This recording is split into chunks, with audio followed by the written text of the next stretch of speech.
On va aller à la fontaine. Fontaine magique qui permet, avec les ablutions, de se purifier. Et on va passer devant une curieuse maison, ici on dirait une maison de Hobbit. C'est un sculpteur qui a cette maison, un artiste, et qui fait un certain nombre de choses. Bon, il fallait venir se mettre ici quand même. Hein. Là on est quand même au milieu de nulle part. On va remonter ce chemin pour aller jusqu'à la fontaine. Et on repassera par ce pont avant. Elle a pu se mettre là parce qu'il est belge quand même.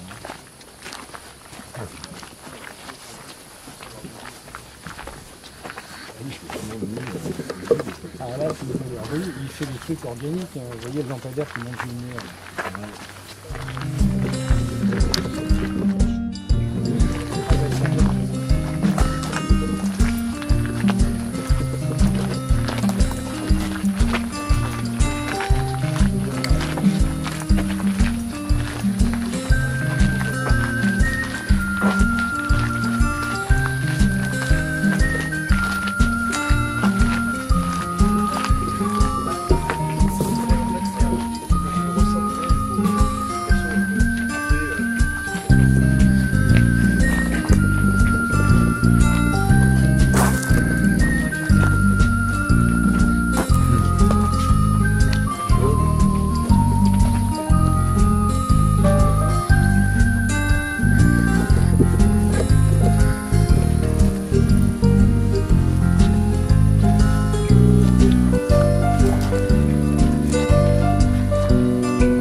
Les anciens croient qu'on s'enfonce ici sur le territoire du petit peuple. Alors qu'est-ce que c'est le petit peuple? Fut long il y a très longtemps, l'univers décida d'éliminer son agitation. Pour éliminer son agitation, il a créé la vie. Alors d'abord des grands êtres, énormes et teigneux, on a appelé ça les géants. Mais ils étaient tellement teigneux qu'ils se sont entretués, il n'en reste plus. Alors après, l'univers a une autre idée. On a dit au lieu de faire des grands balais teigneux, on va faire des tout petits paisibles. Et c'est ça le petit peuple. Des êtres comme vous et moi, mais qui font 25 cm et qui vivent 400 ans à peu près. Donc c'est très lent. Et par contre, ils sont en parfaite harmonie avec la nature. Alors comme c'était tellement long, l'univers a une autre idée. Il a pris la moitié des géants et la moitié des petits peuples, c'est-à-dire des un peu plus grands, un peu plus teigneux, nous. Donc 3 peuples, les géants, grands, le petit peuple, grand comme une main, et nous, entre les deux. Alors évidemment, le petit peuple, pour nous, il existe, hein, il existe en vrai. C'est-à-dire qu'il n'est pas, c'est pas une rêverie, c'est pas dans quelque chose de parallèle. C'est ici et maintenant, et c'est sensible et solide. Donc,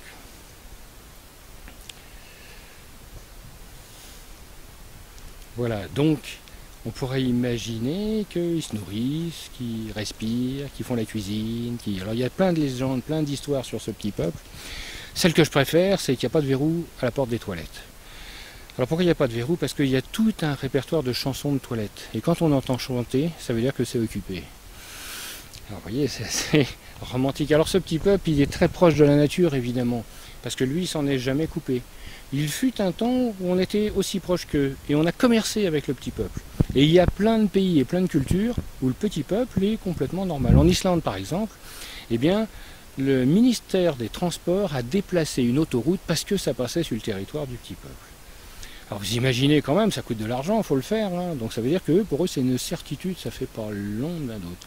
Ici aussi, quand les paysans couraient dans les champs, à partir de certaines heures, on disait il faut rentrer parce que c'est plus notre territoire. Et suivez bien les chemins, parce que si vous en écartez, vous allez prendre des pierres.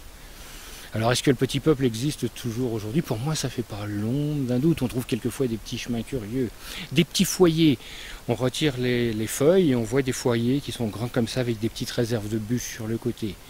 Alors est-ce que c'est seulement une illusion? Est-ce que c'est vrai? Pour moi, je suis sûr. que c'est vrai. Donc on rentre ici sur leur territoire.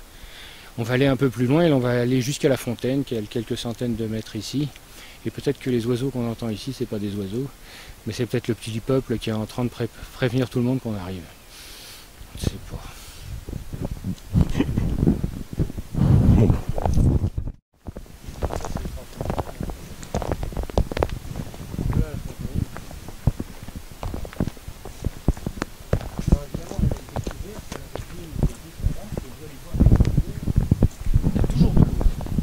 N'importe quel moment, il y a toujours de l'eau. Et cette eau est toujours fraîche et toujours transparente. Donc traditionnellement, on s'ablutionne, on peut même en boire un peu. Et elle a la réputation d'être imputrescible. C'est-à-dire que vous prenez cette eau, vous la ramenez chez vous, à condition de la mettre dans un récipient en verre, elle ne tourne jamais. De temps en temps, on en boit un petit verre, et hop, ça nous rectifie. Donc je vous invite, si vous en avez envie, allez.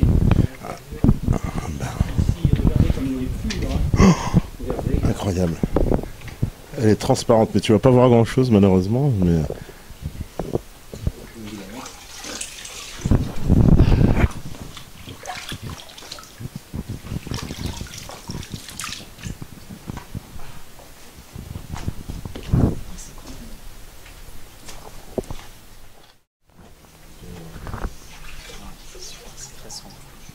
C'est trop sombre. Venir pour voir. Si vous voulez voir, venez. Oui, alors si vous voulez voir et constater la limpidité de l'eau, et c'est une eau mais qui a l'air pure et elle est très bonne. Elle est très très bonne. Alors évidemment, ça c'est plus récent, mais imaginez de quand date la vasque. Ah oui. On pourra peut-être même pas la dater quoi en fait. D'accord.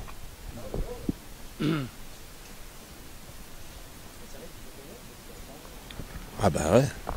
Mais ce qui m'a amusé lors de notre balade là, c'est de vous amener dans des endroits pas connus. Voilà, je disais ce qui m'a amusé, c'est de vous amener dans des endroits moins connus. Parce que évidemment, Rocamadour, c'est facile d'aller là. Mais là, faire le petit chemin qu'on a fait ici, je suis sûr que ce soir vous serez différent de ce matin.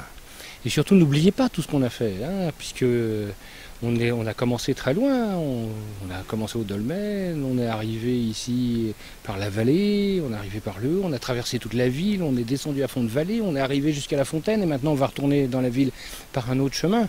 On a fait un vrai périple, on a fait un vrai pèlerinage. Hein. Et ce pèlerinage, on peut le faire sans modération.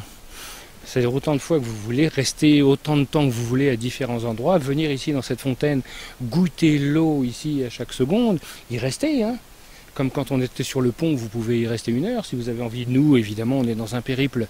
Mais tous les lieux qu'on a vus, le dolmen qu'on a vu là-bas, vous pouvez y rester la journée. Hein.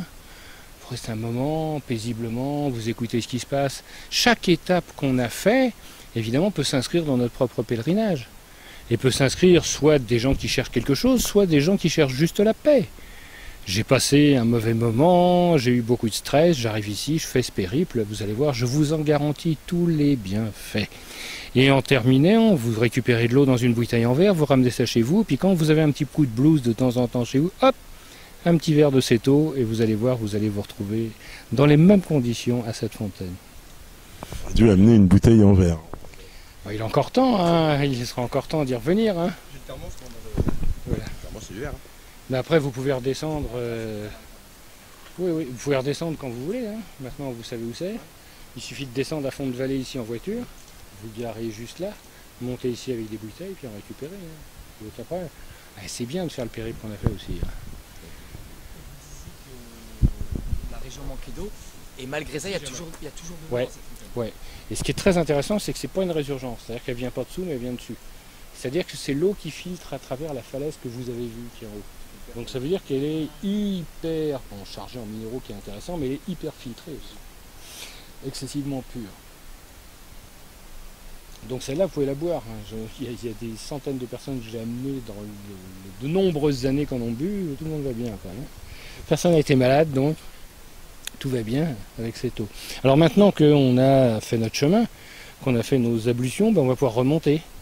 C'est-à-dire prendre le chemin inverse qui va nous reconduire à l'endroit où on est parti, mais par un autre chemin C'est-à-dire le chemin par où sortait la ligne du monde, puisque nous on a pris un escalier qui nous a permis de descendre directement, mais sa sortie naturelle, on va aller la retrouver maintenant. Alors, si vous voulez rester quelques instants. Donc il y a quelque chose de remarquable ici sur cette croix, vous voyez ici le rond avec un cœur. Oui. Bon, c'est pas courant qu'on voit ça, hein, un cœur. En plus, quand vous regardez la forme, vous avez déjà vu un vrai cœur? Un cœur qu'on a ici, là. Il faudrait que ça ressemble à ça. Vous savez, le symbole du cœur, là, et la pompe, ça ressemble à rien. Pourquoi on a choisi ce symbole pour montrer un cœur? Ça veut rien dire. Parce qu'en réalité, ça, c'est les deux mains qui font ça. Vous voyez, ça ressemble beaucoup plus à un cœur. Et évidemment, quand j'ai les deux mains et que je fais ça, je trouve la voie du milieu. Et c'est ça, le vrai cœur. Parce que le cœur, c'est aussi le centre. Quand on parle du cœur des choses, c'est nous, pour l'alchimiste, on parle de vitriol. Et vous savez que vitriol, c'est les initiales d'une phrase. Visita interiora terrae rectificando in vine occultum lapidem. Visite l'intérieur de la terre et en rectifiant, tu trouveras la pierre cachée. Et la pierre cachée est au cœur de la terre. Donc, ici au cœur de la croix c'est 4 directions. 4 directions, c'est le creuset. Creuset, la croisée. Au milieu de la croisée, on trouvera le cœur. Ça nous intéresse. Donc vous voyez, pour la réflexion du pèlerin, je parle cette fois de l'alchimiste, eh bien cette croix va nous donner un sens. À nous d'avoir le sacré cœur pour faire ce chemin. Et vous remarquez que le cœur, même le cœur christique, hein, quand il est présenté au centre, pas à gauche, mais au centre. Donc le cœur est bien le centre, donc notre quête est bien le centre. Pourquoi? Parce que le centre, c'est le seul endroit immobile. Et on sait que la lumière peut descendre dans un corps immobile, donc à nous de trouver l'immobilité.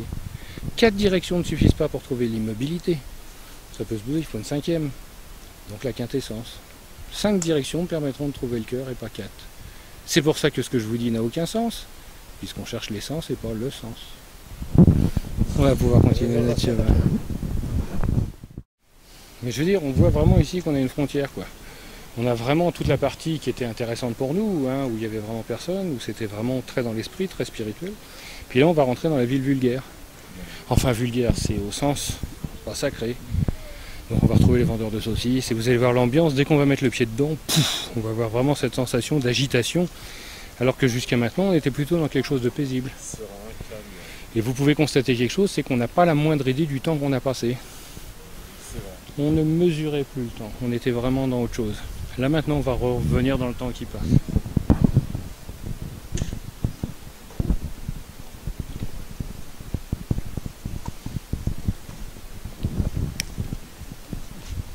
Criant dès qu'on va passer.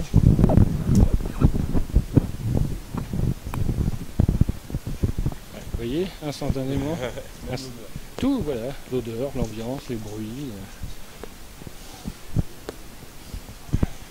la lumière même. Hein. Ouais. Je veux dire, on va vraiment. Ouais, c'est vrai. Vous voyez, on peut pas. Alors ça, c'est des changements subtils. On peut s'en rendre compte maintenant parce qu'on a fait tout le voyage. Mais c'est sûr que les gens qui sont en permanence là-dedans s'en rendent absolument pas compte.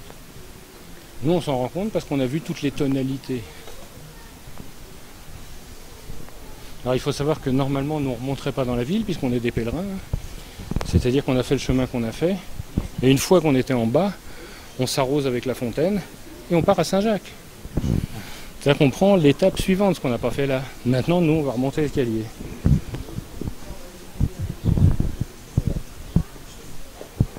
C'est là on va affûter nos articulations. Parce que normalement, il se monte en une seule fois. C'est-à-dire qu'on ne s'arrête pas pour respirer. On s'arrête pas pour respirer. Mais il y a une méthode, c'est le rythme. C'est le pas de l'initié. Où on va avoir un rythme particulier sur 4 temps. Inspire 2 fois, expire 2 fois.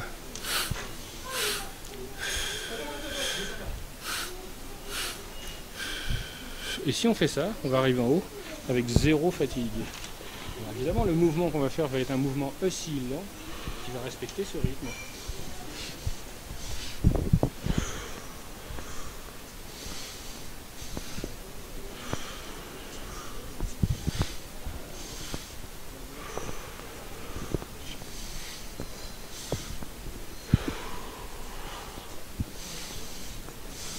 Ce rythme marche partout, hein. Il marche en montagne, il marche sur un chemin. Donc si vous êtes capable de respecter ce rythme, vous allez voir que vous aurez 0 fatigue quand vous allez marcher. Évidemment, pour le marcheur, c'est évidemment intéressant. Si par exemple vous perdez le rythme parce que vous trébuchez, on arrête et on revient dans le rythme.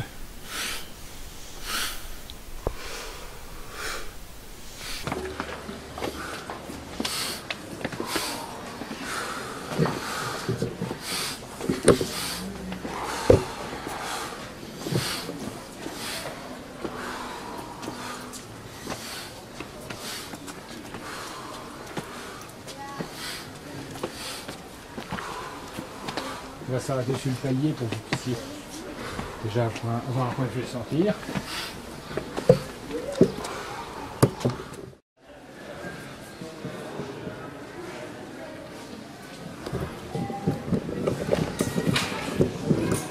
Ici c'est le vrai endroit. C'est fou. Ah, c'est faux endroit. Il est près de la chapelle. Donc il est l'entrée de la chapelle. C'est plus pratique.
Donc ici la représentation qu'on a au haut du chemin de croix, c'est quelque chose qu'on voit souvent, c'est le chrisme.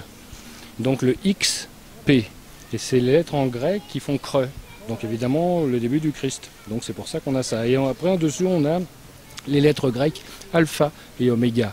Alpha c'est la première lettre, oméga la dernière, ça veut dire le Christ du début à la fin. Alors évidemment pour nous les alchimistes on a détourné tout ça. Parce qu'évidemment le XP ça fait aussi creux de creuset. Donc on va avoir le creuset aussi, 4 directions naturelles avec le X et le P qui fait la direction verticale, la quintessence. À tel point c'est qu'il y a un alchimiste qui s'appelle Basile Valentin, et ce Basile Valentin il a fait le traité de l'azote. Et on dit mais quel rapport avec ça, azote? Bah A, Z, comme du A, alpha à l'oméga, du début à la fin. Donc pour nous le chrisme est quelque chose de différent qui représente la pierre au centre du creuset. Maintenant je veux dire pour les chrétiens c'est le Christos, et le Christos c'est lui qui laisse passer la lumière. On a la clé très intéressante aussi de la transsubstantiation que nous on doit comprendre, c'est que vous avez remarqué que le vin de messe c'est du vin blanc. Et c'est bizarre puisque ça représente le sang du Christ. Et quand on demande au curé pourquoi c'est du vin blanc, il dit c'est pour pas tacher les linges. Ce qui est évidemment une connerie. Par contre vous allez faire l'expérience. Vous allez prendre une coupe en or. Et vous savez que le mot or vient du mot hébreu aor qui veut dire lumière. Donc une coupe en or ou dorée. Et vous allez mettre de l'eau dedans, et vous allez éclairer. Et quand vous allez éclairer, vous allez regarder à l'intérieur de la coupe, ça va être rouge. Pourquoi? Parce que la lumière va rebondir sur les côtés de la coupe en or, ça va changer de fréquence, et en changeant de fréquence, ça va changer la couleur. Donc le sang du Christ, c'est la lumière. Et là, ça change tout. D'où la clé très intéressante que nous, on va avoir. Et c'est ce que tout le monde, si tout le monde avait compris ça, et ben, au lieu que le christianisme soit une religion souffrante, ça serait seulement la quête de la lumière. Ce qui nous intéresse beaucoup.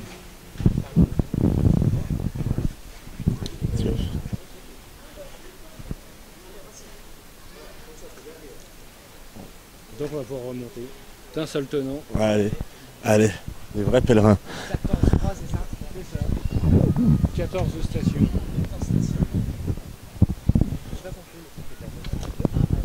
Bah, azote, t'as comme lettre A, Z.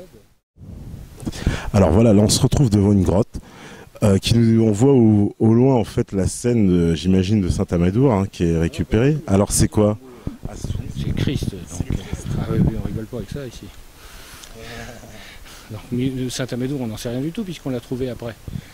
Donc, mais il faut savoir qu'ici, partout, il y avait une grotte. Bon, on est ici dans un lieu assez religieux, donc partout il y a une grotte, on l'a utilisée pour mettre des scènes religieuses. Mais il s'avère qu'à l'origine, cette grotte, elle était naturelle. Et vous voyez, elle est taillée. Pourquoi? Parce que ça a été une mine. Et à l'intérieur, des gens descendaient travailler pendant des siècles. Et à un moment, ils ont eu peur de travailler à l'intérieur parce qu'ils sentaient qu'il se passait des choses étranges. Alors évidemment, nous, on raconte des histoires en disant qu'il y a des forces à l'intérieur de la Terre et qu'ils ont été confortés avec ça. Et étant confrontés avec ça, bah, ils sont partis en courant. Et cette mine n'a plus jamais été exploitée. Donc la seule chose qu'on voit aujourd'hui, c'est cette nativité. Alors une remarque, ce que je vous avais pas dit tout à l'heure, c'est, vous voyez ce qu'il y a, les trucs verts là? Et bien en réalité, dessus il y avait des globes, et ces globes étaient allumés par du gaz. Donc vous aviez ici des lampadaires partout, non seulement ici, mais sur tout le chemin qui l'éclairaient. Et ça, c'était dans les années 20. Donc imaginez l'ambiance, hein, faire la descente ici avec des lampadaires éclairés par des becs de gaz, la lumière tremblotante, c'était un peu quelque chose de particulier. Alors quand tout s'éteint et qu'on se retrouve ici face à cette grotte-là, c'est la nuit, et vous sentez le souffle froid qui monte, on comprend pourquoi ils n'ont pas voulu travailler dedans. Et donc, il y a plusieurs niveaux, c'est ça? Derrière, il y a des failles, hein, c'est-à-dire qu'il n'y a pas que ça. Là, ça masque quelque chose, mais ça ne s'arrête pas au bout. Hein. Il y a des failles, puis on continue à descendre, puisque c'était exploité, on exploitait par niveau. C'est-à-dire qu'on descendait, on faisait des galeries, on descendait, on faisait des galeries, on descendait, on faisait des galeries. Et donc, bien sûr, comme ça a été exploité plusieurs siècles durant, il y a eu plusieurs étages. Alors, ces étages existent toujours, hein, on ne sait pas ce qui se passe dedans. Ce serait intéressant d'aller y voir, mais... On n'a pas le droit. On n'a pas le droit, mais bon, je veux dire, la grille n'est pas très difficile à passer. Maintenant, on ne sait pas ce qu'il y a derrière, hein, puisque les gens ont pu vouloir travailler dedans. Peut-être qu'il y a des trucs qui attendent qu'on passe, justement. On va envoyer des volontaires, on en a. Souvent, comme on dit souvent, les mouches curieuses, il y en a plein, les toiles d'araignée. Je me souviendrai de l'expression. Alors voilà, on est arrivé à la fin du périple, si j'ose dire. Voilà, on a fait notre chemin de croix aussi, un peu, c'est le cas de le dire. Plus joyeux quand même. Et c'est vrai que c'était extraordinaire, quoi. On a vécu, voilà, on est reparti en fait de la base avec le dolmen de nos voilà, et puis on est arrivé jusqu'ici, on a descendu, on est allé dans la ville, on est allé jusqu'à la fontaine mystérieuse. Enfin, un vrai voyage alchimique en une étape. Ah bah c'était complètement le but. Hein. Le but déjà, c'est qu'on le vive nous. Parce que c'est toujours facile d'en parler, quand on l'a vécu soi, c'est un peu différent, et surtout de permettre à chacun de le faire.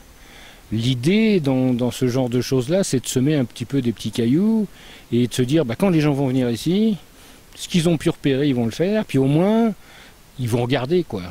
Et il y a des choses qu'ils vont reconnaître, des choses qu'ils vont vivre, on va se dire, tiens, ça c'est... Alors peut-être pas tout, peu importe, mais s'il n'y a rien qu'une ou deux choses qui rendent les gens heureux, c'est le principal. C'est de pas faire une visite bête, quoi. Il y a tellement de gens qui viennent ici, c'est pas du tout de leur faute, hein, mais il y a des millions de gens qui viennent visiter ici, ils descendent dans la Cité Sainte, ils font un tour, ils rentrent chez eux. Là, on a fait quand même un vrai périple.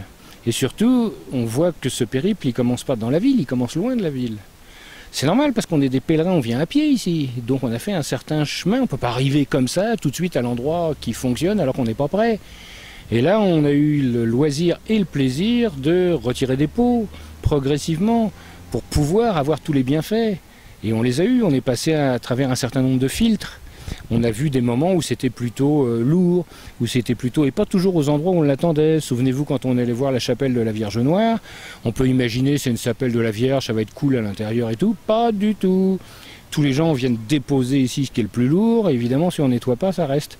Alors quand nous on va se balader à l'intérieur, on l'a senti. Hein, comme c'était oppressant. Bien sûr. Et on était, ce qui est quand même un comble, c'est que dès qu'on est sorti, tout le monde a fait, vous avez peut-être pas remarqué, physiquement, on a respiré. On fait la même chose quand on sort d'un hôpital. Vous savez, vous allez visiter quelqu'un dans un hôpital, faites l'expérience, vous allez voir, dès que vous sortez, vous prenez une grande respiration. C'est comme si on avait besoin de se nettoyer de quelque chose. Bah là c'est pareil. Et puis une fois qu'on a eu goûté ça, on a pu continuer notre chemin maintenant, puisque on s'est à la fois lavé, on a à la fois marché, on a à la fois déposé des choses, on est prêt maintenant à continuer. On a bu l'eau de la source mystérieuse. On l'a bu, on en a ramené, vous pourrez en boire, on ne peut pas en donner à vos auditeurs, mais on ne peut pas faire du distributeur, mais par contre à eux de la trouver et venir chercher. Maintenant, voir quand vous vivez, vous, ces expériences et les faire vivre à travers les images que vous avez fait, les paroles qu'on a eues, les gens peuvent quand même être touchés par ça. Et ça c'est quand même important, parce que c'est une vraie fenêtre finalement. Et les gens qui ne peuvent pas venir peuvent quand même avoir certains bienfaits, rien qu'en écoutant, sans a priori, juste en voyant ce qui passe à travers l'écran. Et je vous garantis qu'il passe des choses. Eh ben, je pense belle conclusion. Merci Patrick pour cette journée fabuleuse. Et je pense que maintenant un remerciement de toute l'équipe qui était avec nous, parce que bon, il y avait Lies, il y avait Renaud, il y avait Nico, il y avait Atador et Steph bien sûr à la caméra. Et merci beaucoup. Et j'espère que on se reverra à Paris. Sans aucun doute. Je ne vais pas dire que je suis un habitué, mais disons ça me fait toujours plaisir d'aller vous voir. Nous aussi, c'est réciproque. Merci beaucoup. Au revoir.